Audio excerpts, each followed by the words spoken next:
You're hearing a bit of the choir that performed today at Guy Lafleur's state funeral. Of course, it was held earlier at Mary Queen of the World Cathedral. It was broadcast coast to coast, and it was just an absolutely beautiful ceremony. Many dignitaries were there, including the Prime Minister, the Premier, the Mayor, and so many of our beloved hockey players. What goes into preparing a service like this? It really must have been something to prepare for, and our next guest certainly knows. He's the Archbishop of Montreal, the Most Reverend Christian Lépine. Thank you so much for joining us today. Well, it's a joy, the special day. Oh, my goodness. What a beautiful job you did.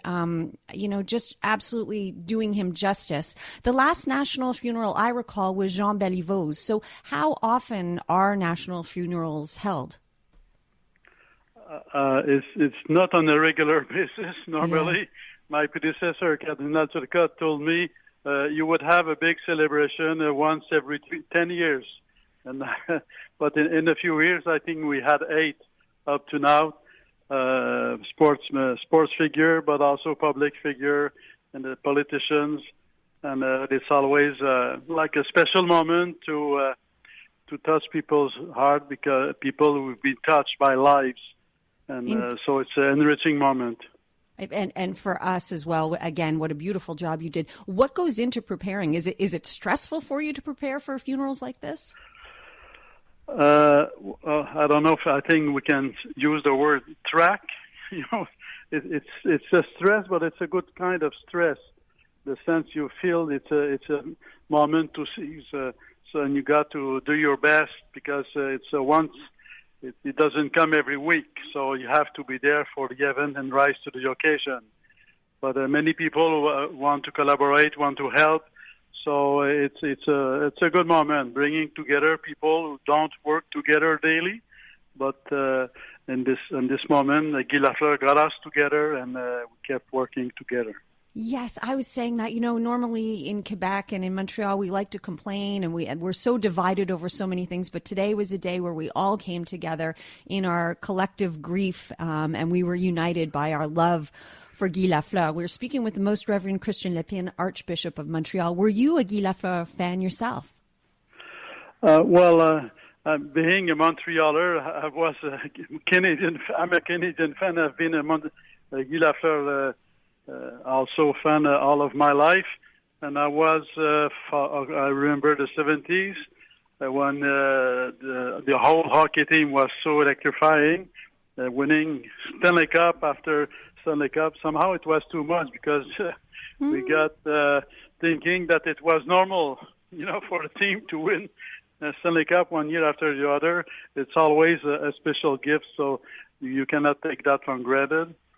And another moment which was very strong for me, that it kept Guy Lafleur as the man. Guy Lafleur, the man, his courage when he went back to hockey with the Rangers of New York, New York Rangers.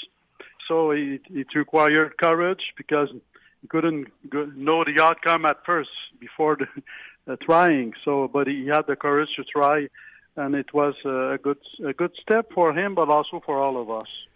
I'm curious about, there were so many moments that stood out to me today. Certainly Jeanette Renaud singing, it was just shivers down everyone's spine. It was such a gorgeous moment. But I was very struck by the priests going out into the crowd and giving communion, it seemed. So is that a regular thing? I don't think I've ever seen that before. Well, to tell you the truth, we've learned to do it through the pandemic.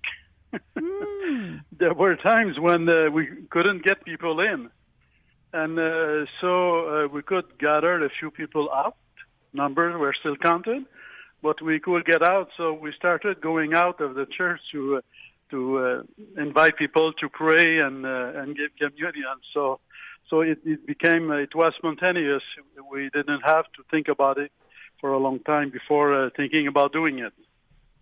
And I'm wondering, I'm sure while you're there, you're thinking about what you're going to be saying, and I know much of it is prepared, but nonetheless, there's everybody making different speeches. Was there a moment for you that you thought, yes, I'm going to remember this? It's a very good question, because for me, when the announcement is made and the family asks for a funeral at the cathedral, from then on, I listened to what people say with a special intention of receiving, immersing myself, and looking from one angle to approach the situation.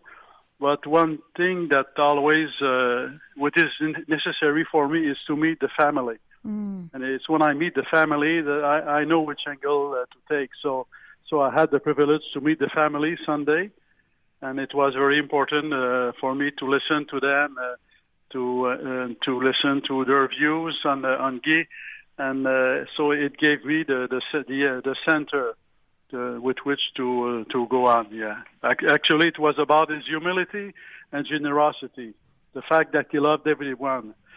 That was their own words. Mm-hmm. He just loved everyone. So, and it was so.